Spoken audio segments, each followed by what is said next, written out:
उत्तर प्रदेश के मुख्यमंत्री योगी आदित्यनाथ ने कांग्रेस पर निशाना साधते हुए कहा कि विपक्षी पार्टी का ढांचा वैसे ही झरझर हो चुका है जैसे कभी अयोध्या में बाबरी ढांचा था।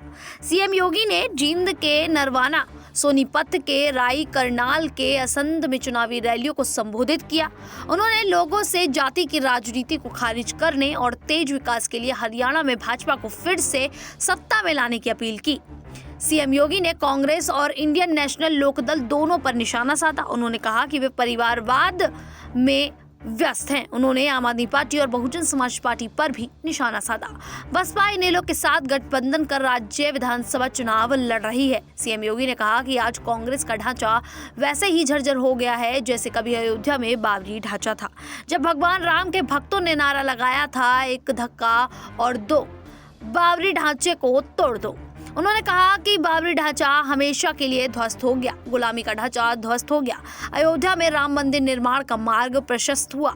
उन्होंने कहा कि और मैं आपसे यही अपील करने आया हूँ, वे जाति की राजनीति करके आपको बांटना चाहते हैं। मैंने आपसे कहा था, बटोगे तो कटोगे, एक रहोगे तो नेक रहोगे, कोई माई का लाल आपका बाल बाका नहीं कर पाएगा।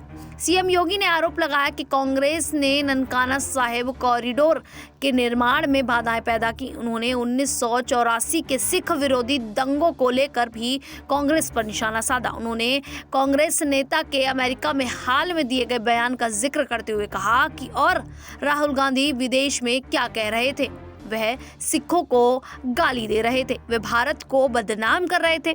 उन्होंने आरोप लगाया कि जब गांधी विदेश दौरे पर जाते हैं तो वह देश की संवैधानिक संस्थाओं पर सवाल उठाते हैं, देश की आस्था पर हमला करते हैं। अब जिस तरीके से सीएम योगी ने कहा कि राहुल गांधी दुनिया में देश को बदनाम करने का कोई मौका नहीं छोड़ते, ये लोग जो देश की सुरक्षा के साथ खिलवाड़ करते हैं, उनसे ये उम्मीद करना बेईमानी होगी कि वे भारत की सुरक्षा और समृद्धि के लिए कोई प्रयास करेंगे।